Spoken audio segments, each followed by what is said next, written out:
I want to take our viewers, Xolelwa, to one of our reporters who are also monitoring these visuals very closely. Ofentse Setimo, give us a sense, Ofentse, where exactly you are and what you're seeing there at the moment and what people are saying to you.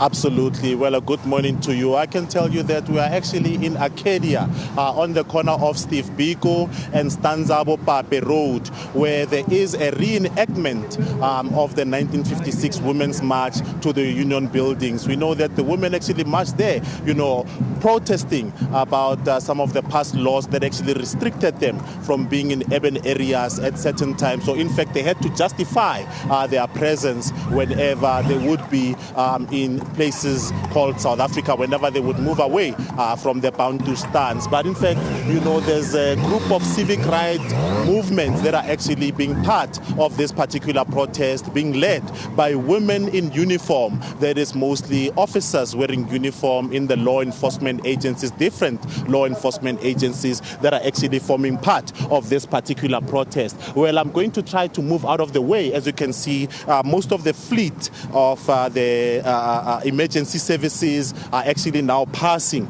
here at Steve Biko. Well, this is quite symbolic, as you know, that 70 years ago, that's when this particular march actually took place. And what we know is that, this particular march actually remains one of the most iconic demonstrations in South African history, but it was neither the first act of resistance nor the last. The 1956 march was a culmination of years of escalating resistance against apartheid past laws, driven by grassroots activism, the rise of the ANC Women's League, and the formation of the Federation of the South African Women, that is FEDSAW. And what we definitely know is that, in as much as the Union Buildings is the historical location where this particular march actually took place in 2024 and in 2025, it was actually moved from the Union Buildings and actually taken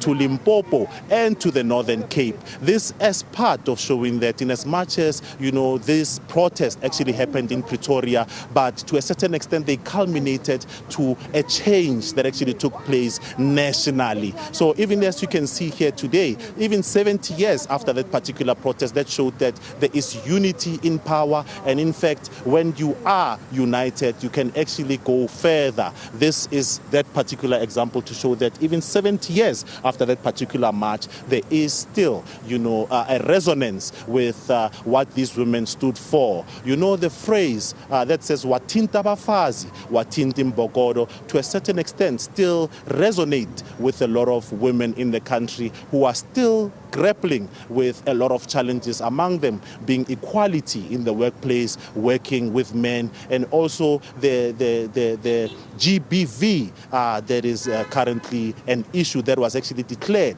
by President Cyril Ramaphosa at the G20 summit as a national crisis. Well, I had anticipated that we would see some of the NGOs or the civic rights movement actually come to pass, but at this present moment, it was only the law enforcement, the women in uniform that have actually passed here, marching to the Union Buildings. But keep glued to the SABC as we will be giving you a rolling coverage of what is transpiring pre and post the formal program. And we will be giving you color from outside the Union Building, not just what will be happening on the podium, but what will be happening also just on the outside of the Union Buildings. And with that, it's back to you in studio.